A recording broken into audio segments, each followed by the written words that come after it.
Welcome to Shotgun Sports USA. I'm your host, Justin Barker, and I talk to shotgun shooters from all over the world in every discipline, as well as coaches, gun clubs, target setters, vendors, and industry-leading companies that fuel the sport. Check us out online at shotgunsportsusa.com, like us on Facebook, and follow us on Instagram.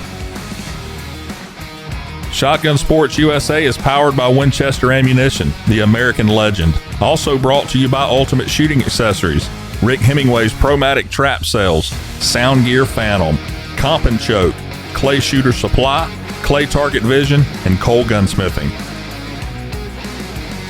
My guest on the show today is the general manager for Northbrook Sports Club in Haynesville, Illinois. He is well known all over the sport for his exceptional target setting skills and operating one of the finest gun clubs in the U.S. Please welcome to the show, Brett Seibert.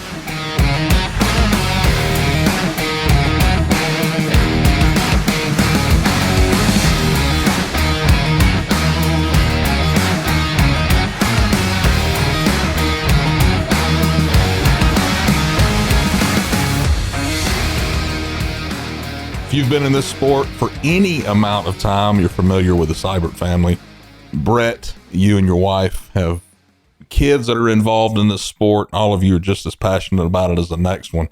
So first off, how are you doing? I'm doing great. We're all recovered from the North Central Regional last week. It went great. We got the place cleaned up and are hosting this Northbrook Skeet Classic this week, which is one of the top 10 skeet shoots of the year. There's a couple hundred skeet shooters here shooting and eating and drinking and having a good time. So yeah, we're all doing good and made it through the summer pretty nicely. Yeah. Well, so how did this happen? How did clay target shooting become so popular within your family? I'll tell you, around 1999, couple guys I worked with, I had a concrete construction company, took me out shooting.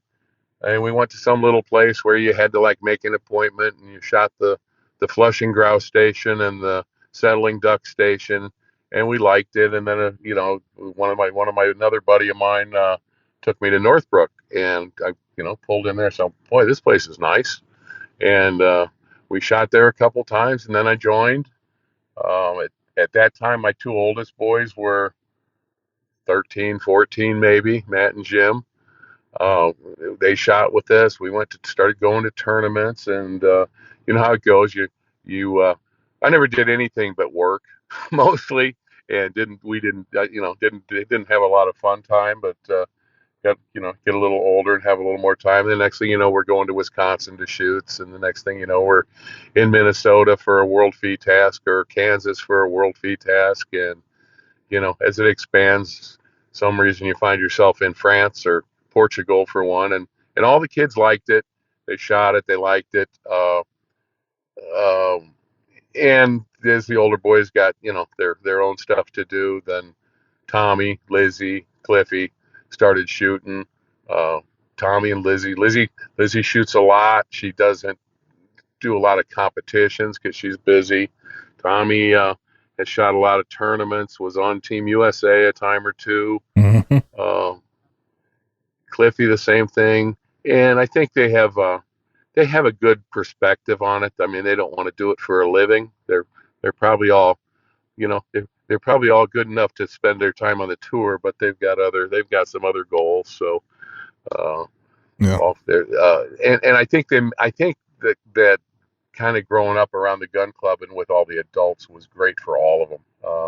Just learning that, learning how to communicate with adults and be respectful, and I think even learning that some adults are better than others is a good lesson, Yeah. So most of, if not, I guess your whole family has a job to do at Northbrook. They've all worked here. Okay. Matt helped doing a lot of the construction stuff. My older boy, Jimmy, a little bit. Tommy worked here as a kid till college, then worked the summers. Lizzie worked here in summers. Cliffy's working this summer, but I'm guessing it might be his last. He's probably going to graduate next year or halfway through the following year. He's at A&M, but they've right? all worked here. What's that? He's at A&M, right? Texas A&M? Yeah, he is. Yeah, okay. Yeah, he's loving it there. Yeah. Great group of kids. Yeah. And then, we moved. We rehabbed the old farmhouse in 2015 and moved on site, which was just me, my wife Teresa, and Cliff.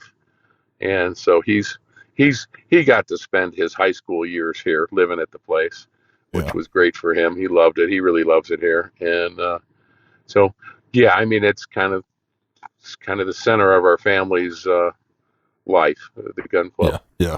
You did a podcast with us back before the World Championships in 19 when you had them up there. So you fast forward to 22, you just talked about the North Central Regional.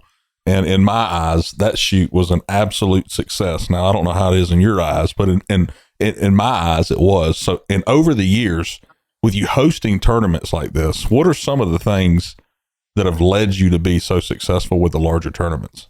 It's planning and obviously experience and having a staff experience. This year I think went really good. There's always, you sit down afterwards, there's always a list of things you want to do better and that you hopefully can do better.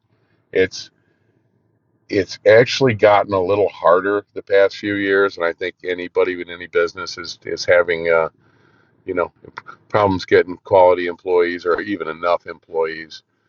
So you got to work a little harder. The people that know what they're doing have to work a little harder. But I even think though the shooters are a little more understanding and not expecting.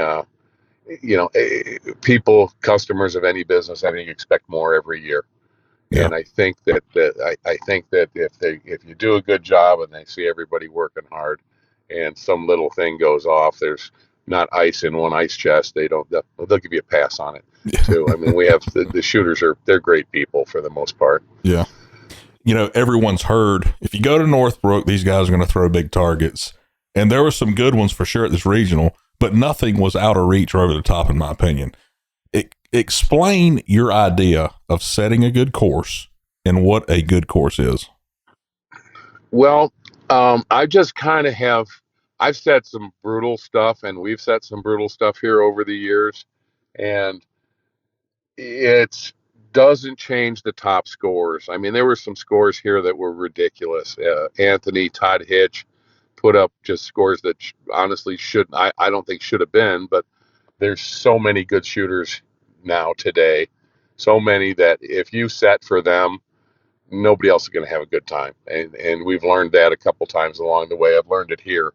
That I notably like in 2015 at the U.S. Open, I was out managing a course, and I'm watching some friends of mine, older people that traveled 600 miles, taking a 0 on a station, and then a 2 on the next station. Mm-hmm. So, live and learn, and maybe you mellow a little bit or something, but you can still make the right. You can still challenge the very best. And if we have guys shooting 95% on what aren't cupcake courses, and the C class guy or the D class guy or the super veteran or the senior veteran can shoot 70%. Who have you hurt?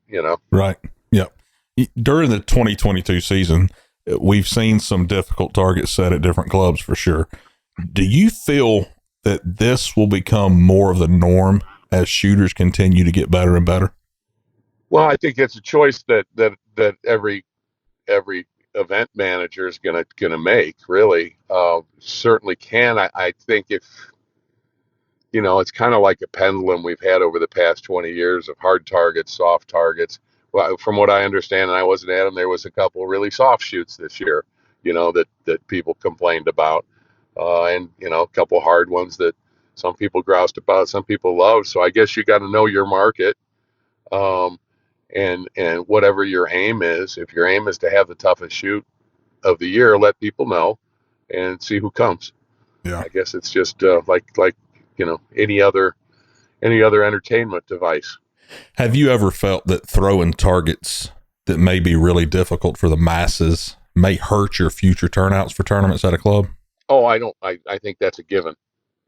Sure. Yeah. I mean, we throw our monthly targets, and we get a lot of slack here just because our local shooters are used to hard targets here, and I might have a monthly shoot that's harder than the regional main, or one of the regional courses, and it'll get one with an 81 by a really, really good local shooter. Mm-hmm. That's not to say that one of the top 5 guys wouldn't come by and shoot a 95, 98 on it, but it's not likely. So I don't know. We get a little slack here because we have that reputation, and we also, whenever we do a hard course, we'll have events for our monthlies. We'll have a green event, we call them, and they're super soft. So there's a choice, and if you had a bad time on the red, I can say, well, maybe you should shoot the green course. Yeah. So I think giving them some options is important, and that's a nice thing about a regional or a state shoot. You can have some sub gauge courses. You can have a 50 bird 12 gauge on the sub gauge. If somebody just wants to break targets, that's a good option. I sent you a text after the first day of the main. I shot the green course. I think who set that? It was Gary and Tommy. Is that right? Gary and Tommy Seibert. Yeah. Yeah. Great course. I sent you a text and I said how much I enjoyed the targets. And I don't know that I've shot a main event with this much variety since I have started shooting. And I don't think there was a single target that I can remember that repeated itself on each course. Is this something you look at before a tournament starts? I mean, do you turn your target setters loose and say, do what you want to do? Or is there some sort of plan? No, we don't do that. We went through, we spent 2 hours on the green course, 2 hours on the super sporting course, and edited stuff and, talked about it a little bit and made, some adjustments to, is that too hard? Well, that's going to be hard at 4:30, and if one of the rotations run late, and then it's going to be impossible at 6 p.m. Yeah. So stuff like that. And yeah, you notice, hey, this is kind of like the last station. Yeah. So, you have people that know what they're doing. And if you're just going around setting targets, sometimes you can get repetitive, or you can throw stuff that you like or don't like too often. So it's good to have another set of eyes on it. I really enjoyed it. It's one of the best tournaments that I've been to as far as targets are concerned. I ask this question everywhere, and it's been asked everywhere. I feel it's a good question because everyone seems to have a different answer. Do you think there should be a different class for the top 30 or 40 shooters and pull them out of master class? I think it would be great, really. I don't know how you manage it, and I mean they've done it twice. Yeah. and people find a way to get there. Maybe we could take one thing from Skeet, and there's everybody's AA, and when you go to a regional or the world or a nationals, there's a AAA. So maybe at your local shoots that everybody's a master class, and we tried it at the regional. I think here in, I don't know, it might have been 2019. We did a double master class and probably pulled out 40 people and made a special purse for them. We had a sponsor that put up the purse for it and pulled them up, kind of similar to what we're doing at nationals this year. Yeah. By putting them on their own rotation and stuff like that. I mean, it's workable. It's a lot of work. You got to figure, is it worth it for 60 guys? Yeah. Is it an amateur sport? Is it a pro sport? I don't know. But I think the purses are getting better for these bigger shoots. Yeah. And one of the things people really like about sporting clays is shooting with the top guys. So, or having the chance to. It's a good question. If you pull out the top 30 or 40, and then next year there's a different top 30 or 40, it's like, does it create a whole nother masterclass again, and eventually everybody will be in it again? You know what I mean? Well, sure. There's it kind of has to. There got somebody. It's like Fortune 500. There's always 5 guys dropping out and 5 guys coming up. But they'll find a way to get into it. I mean, it's a group of competitive people. Yeah. They'll get there. And if there's not a hard line, you still got the guy. If you pick 60 people, the 64th first guy is still pretty big, and he's going to win that course all the time. Right. He's going to win that class. So what have you really accomplished? Have you seen the all-new Colpro Lusso A400? If not, let me tell you about it. This shotgun has a Cerakoted receiver with a Cole-exclusive scroll engraving pattern. It comes competition-ready with a precision Cole trigger job, Cole chokes, action polishing, as well as an oversized cocking handle and a Cole bolt release lever. You will also get a Cole Negrini brand hard shell case to keep it safe and secure. Something new, something different, something innovative, all from Cole Gunsmithing. Check it out online at colegun.com. So on the flip side of that, do you think that Masterclass is loaded with shooters that you kind of ask yourself, what are they doing here? I mean, do you feel that Masterclass should be culled and people move down that don't meet a certain criteria over the way the NSCA already does it? I kind of don't think so, because who's it really hurting if they don't care that they're not competitive? All they're really doing is juicing the master class purse. Yeah. So if I was a top shooter, I'd say no. I want everybody in there, right? Yeah, everybody in the whole shoot could be Masterclass. Yeah, and guys look at it differently. Some guys look at it as it's a lifetime achievement award, and they want to wear that patch the rest of their life and shoot 65s. I'm okay with it if they're okay with it, really. Yeah. Well, I guess so. I mean, if everybody, I guess I look at it as everybody being competitive. I guess if everybody's not as competitive as the next guy, who cares, right? Yeah, they're not, and Yeah. and I think the people that you see, if you read the internet stuff or the Facebook stuff, the people that are upset about it are typically a B or a C class shooter who think that guy should be down there and be punch fodder for them. That they might move up to their level of competence or incompetence sooner if that guy were down there for them to beat. So, and I don't know how much of that would happen. Some of these guys that were in master class are going to go down to A class or B class, and they're going to win too. So and get right back up. Correct me if I'm wrong when I say this. Wasn't Northbrook the first club to throw an AFS event? Probably. Yeah. Probably were. We threw the first Turbo AFS this weekend, which is just a game we're kind of playing with for larger shoots, and people had a blast shooting it. It was they came off that course and just said it was so much fun. It's got so much going for it. Um, it took 2 to 2.5 hours to shoot 100 targets, which isn't fast unless you consider, hey, you just shot 4 parkours in 2.5 hours instead of 4. Yeah. So, but it takes 2.5 hours to shoot 100 targets. But it was a fun format. You can throw. It's really flexible for the target setter. You can throw some good targets. You can throw an easy station, and there's still an X bird. Yeah. Everybody can get an 8 on that station, except for the eight. Except for some guy can get a 10. Yeah. Yeah. So they have fun. If you take a 0 on a station and you get the X bird, you're still happy. So it was fun. It was a fun way to do it. Do you think by adding events like AFS or whatever others may form in the future will help grow the sport? I think without a doubt. I think if you look at some of our other sports, if you look at skeet and trap that haven't changed in, I don't know, 150 years, whatever. I think that stagnation is obviously not going to draw new people. I think events that keep you at the gun club for 8 to 10 hours aren't going to draw young people that have other stuff to do. Mm-hmm.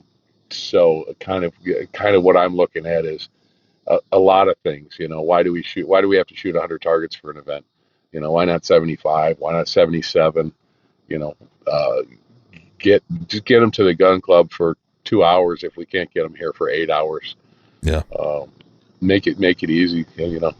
Not trying to and lower the cost a little bit. I mean that you can they're not spending so much on ammo, and they're not spending so much on targets, and you have more people shooting less maybe. Yeah. Where do you see sporting clays in 5 years? Do you think the turnouts of the tournaments will increase, decrease, stay the same? Where do you see it in 5 years? I think the good tournaments are increasing. I think a good tournament at a good host club is increasing. I think people that are doing it marginally or in an area that just doesn't have the shooter or doesn't have the shooters or the demographic, the people that are willing to spend a not insignificant amount of money to shoot for a day, um, they're gonna fade out like they probably have. Mm-hmm. But I think if it's well done, that there's growth. I have concerns beyond 5 years about what happens with lead shot, what happens with plastic wads.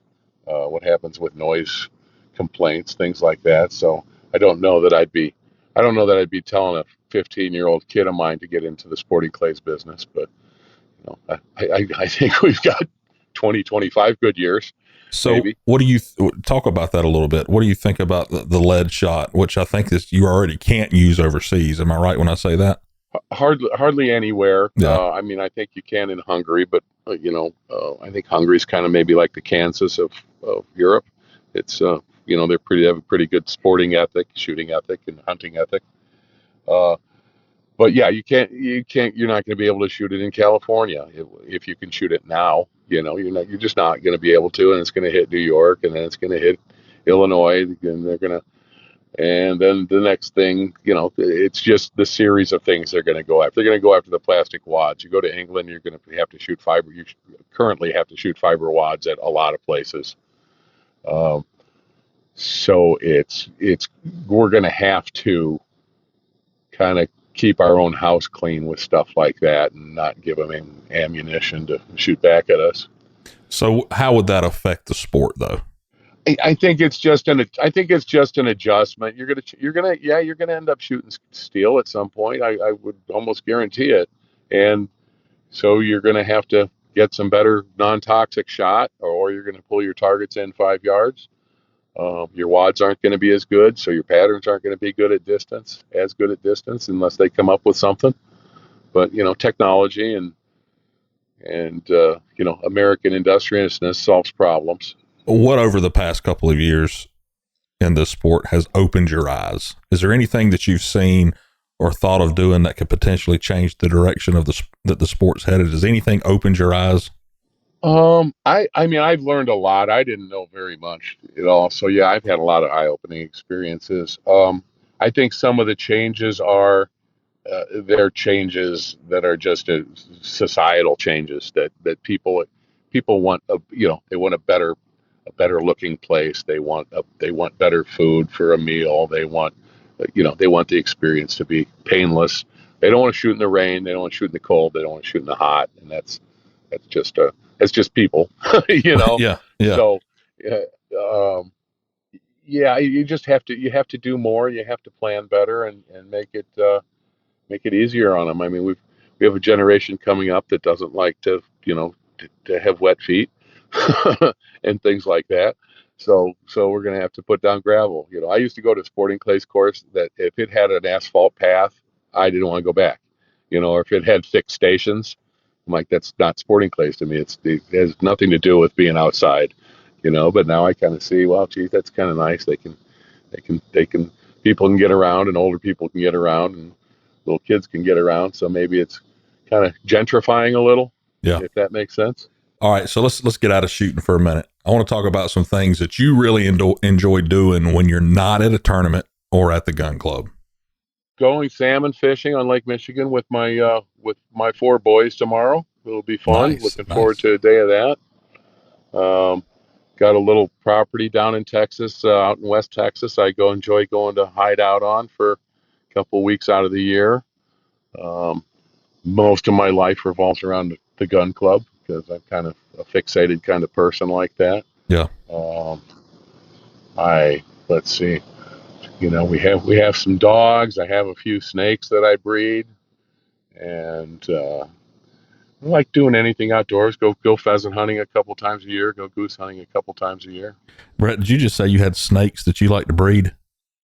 Oh, I do. Yeah, I have quite a few king snakes and milk snakes, non-venomous snakes, and I breed them and sell and trade them with other breeders and pet owners for around the country. It's kind of an interesting little hobby, a little niche sport hobby, kind of like sporting clays. Yeah. Do you not have any venomous snakes because you're just not that responsible, or why is the reason? That's exactly why I don't have any venomous snakes. They don't interest me as much, and I mean, at any given time, I've got a loose snake or two running around in the garage, and I would hate for it to be some kind of pit viper or something. So how many different species of king snakes are there? Do you know that?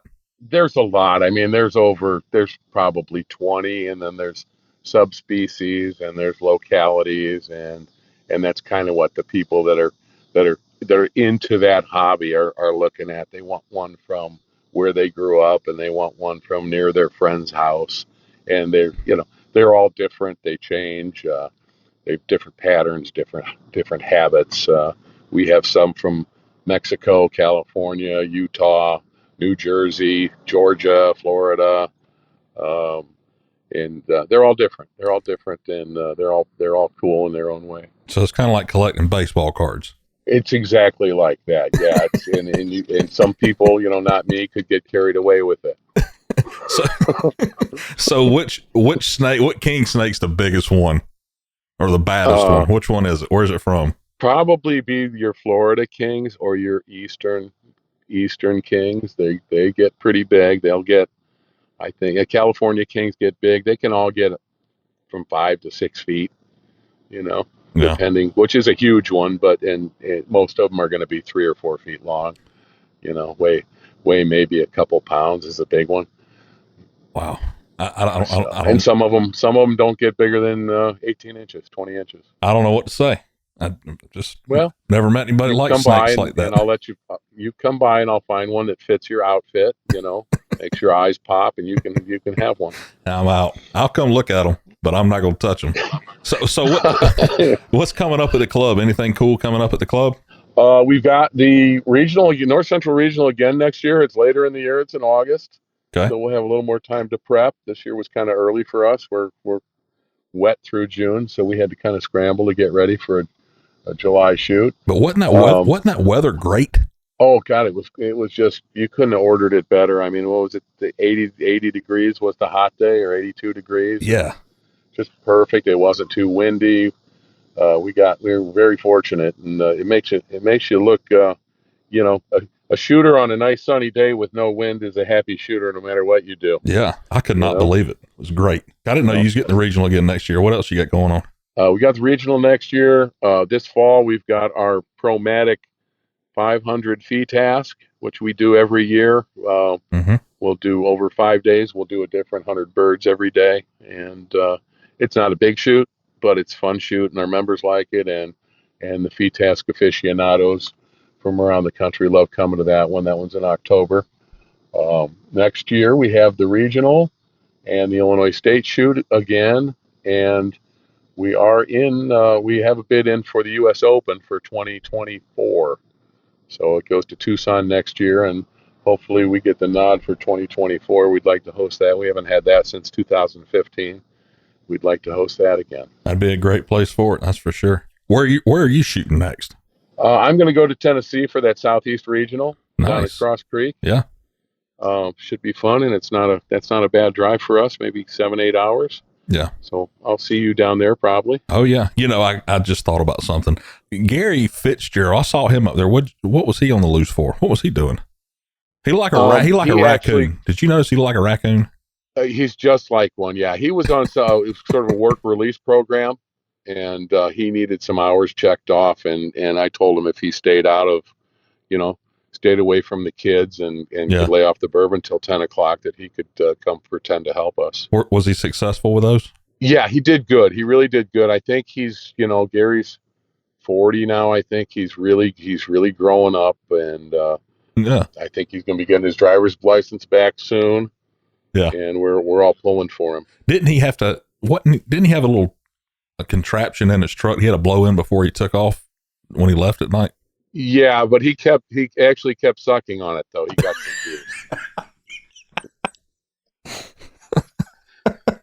confused. He gets confused.